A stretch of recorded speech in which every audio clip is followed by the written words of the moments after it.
Lorsqu'il sera opérationnel, le marché boursier éthiopien s'attend à ce que le secteur privé détienne environ 75% des actions.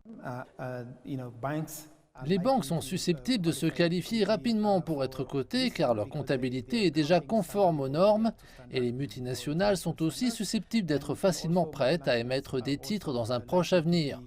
Et puis, du côté de la demande, les principales sources de liquidités seront probablement les fonds de pension, à la fois privés et publics.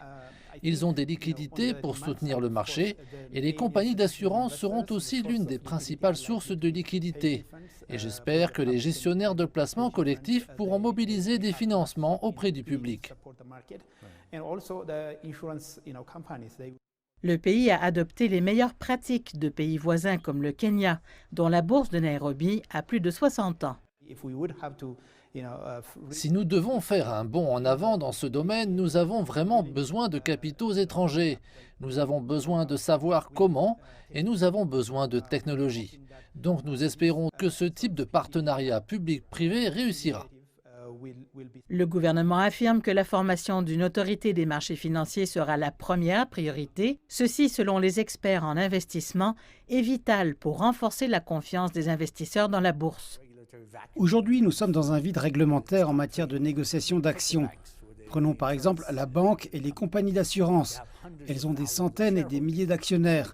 C'est comme un placement privé géant dont nous discutons et les échanges se font essentiellement entre particuliers ou bien quelqu'un les facilite.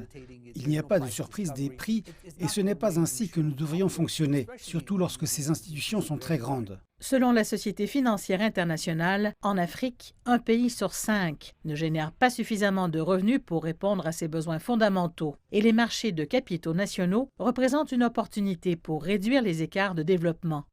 Le gouvernement espère que grâce à des marchés de capitaux bien établis et réglementés, les entreprises pourront récolter des fonds en vendant des parts, des actions et des factures pour financer des projets d'investissement prometteurs. Et les citoyens auront un mécanisme d'épargne alternatif. Pour que ceci soit pleinement réalisé, certains experts estiment que l'Éthiopie doit accélérer la réforme d'autres institutions financières comme la banque et le système de change.